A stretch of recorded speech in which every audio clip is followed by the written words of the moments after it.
puso kanummuntaga at makauban ang usa ka talentadong musician, and what people love about him kay haging ginashare ang iyahang kaalam sa musika sa mga kabataan. Let's welcome here on the show Sir Rainier Rain Biaca. Maayong butag Sir Rainier and welcome dito sa At Home with GMA Regional TV. Kamusta po kayo? Hello Attorney, good morning o sa atong mga viewers sa At Home with GMA Regional TV. Okay lang po Attorney.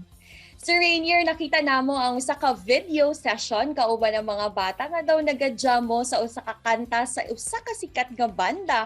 And amazed nalingaw gyud mi kay imuhang mga bata nga kauban kay nag-edaran nga 5 years old pataas. Nako, can you share with us naman unsa ni nga panghitabo, sir? Katong mga students na ko ma'am, upat dito ang magigsoon o duway lang mga pinsan. So after sa mong session, while they are waiting sa ilang mga parents na magsundo, murag naisipan ako nga, i-try kaya na ako nga himuon silang banda kay magsuot man sila. Moto, first try pa lang na moto na gipakita ng isang kanta without knowing na nag-video sila sa kong record. So wala akong kabalungan na video sa sila sa mua. Nga na mas kipili po di mo sir nga mga bata ang imuhang tudluan sa music. Ang sabay anaa sa mga bata po nga malingaw po ka nga mag-share sa imuhang talent alang kanila. Actually, ma'am, wala ko gapili sa kung pagtis mapabata man or mapa-adult, ma'am. So, as long as they are interested in music, usually man good karon nga panahon, usually ang mga most of my students, mga bata.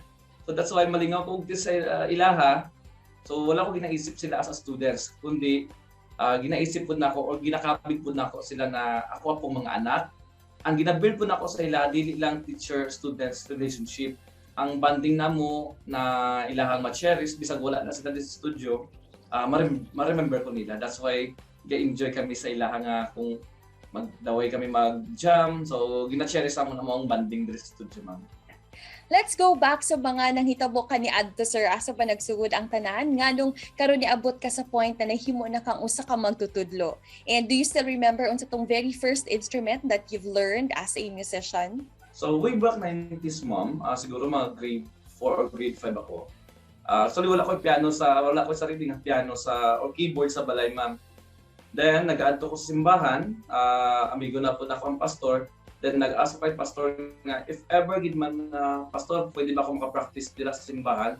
Then dito nagsugod ako ang na-learn instruments ang piano, ma'am, keyboards. Mga pagka high school, nag-take ko sa formal lesson para maka-learn sang new technique and para makabasa sa notes. So that's why nga natabuan po siguro nga ako ang kurso karon related po sa music, which is education, a major in MAPE. So that's why nga mas gipili ko ni ang passion ako sa music ng kapit sa mga bata. Sir, kasagaran ba unsang pinakabata nga edad ang imuha nang natudluan sa pagplay og mga musical instruments ug unsa pud ang imuha mga observations naman na pinakadali nilang matun-an and also the music genre na dali pud nila ni i-apply? So far karon, ma'am, usually ang matudluan ako ng mga edad sa mga bata nag-range sa 7 to 16 years old.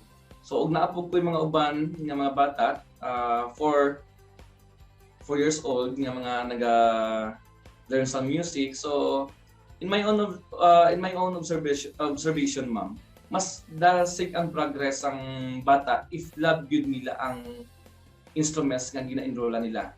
Try nato na sundon ang kung saan gusto sang bata. So dasig ang progress ang bata kung love gyud nila ang ilang gi-enrollan nga instruments. We'd also like to know unsa ba mga challenges nga imong na-encounter as an instructor sa mga bata, sir? Siguro attorney, daghan kay every child iba-iba ang behavior. So sa first na ko nga mga challenges, comprehension. Then second, edad.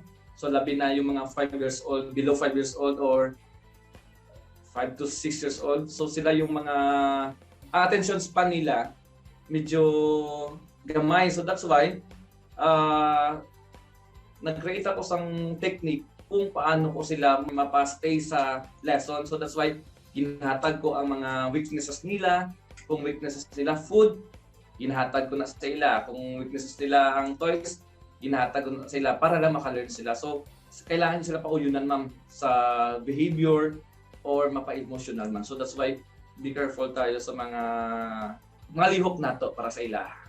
Sir Rainier, bago kita matapos sa ato ang interview this morning, unsa ba ang mensahe nga imong mahatag sa imuha mga estudyante ug sa mga chikiting pod nga gusto mo join sa inyuha mga music sessions and gusto po nila makatuon mag-play mga musical instruments?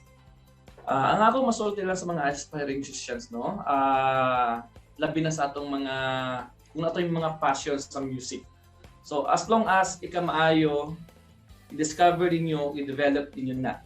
Og kanang talent nga na, ihatag na og ibalik ninyo sa Ginoo. So i-use ninyo, gamitan nyo sa Ginoo, and glorify our God. So og ganang mga talents nga na,